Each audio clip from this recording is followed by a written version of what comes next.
കൊല്ലം ജില്ലയ്ക്ക് നഷ്ടം വന്നാലും വേണ്ടില്ല, ഏതു വിധേയനെയും പ്രേമേന്ദ്രനെ ഒതുക്കണമെന്ന ബാലഗോപാലിന്റെ ദുർബുദ്ധിയാണ് പദ്ധതി മുടക്കിയതെന്നും UDF നേതാക്കൾ ആണയിട്ട് പറയുമ്പോൾ ഇവിടുത്തെ മാധ്യമങ്ങൾ കണ്ടില്ലെന്ന് നടിക്കുന്നു.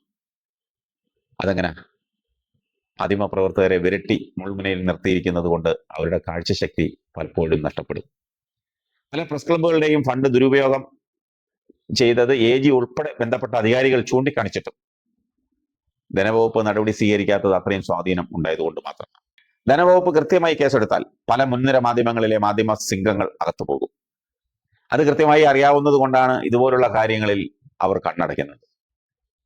കൊല്ലം ആശ്രാമത്ത് ESI മെഡിക്കൽ കോളേജ് വന്നാൽ കൊട്ടാരക്കരയിലുള്ള, അതായത് ബാലഗോപാലിന്റെ സ്വന്തം മണ്ഡലത്തിലുള്ള തൊഴിലാളികൾക്കും പ്രത്യേകിച്ച് കശുവണ്ടി മേഖലയിലെ പാവപ്പെട്ട തൊഴിലാളികൾക്ക് പ്രയോജനമാകും. അത് കൊട്ടാരക്കരയിൽ മാത്രമല്ല, കൊല്ലം ജില്ലയിലും സമീപ പ്രദേശങ്ങളിലുള്ള എല്ലാവർക്കും, താഴെപ്പട്ടണിക്കാരായ അനേകം പേരുടെ വിദഗ്ധ ചികിത്സയാണ് തല്ലിക്കെടുത്തിയത്.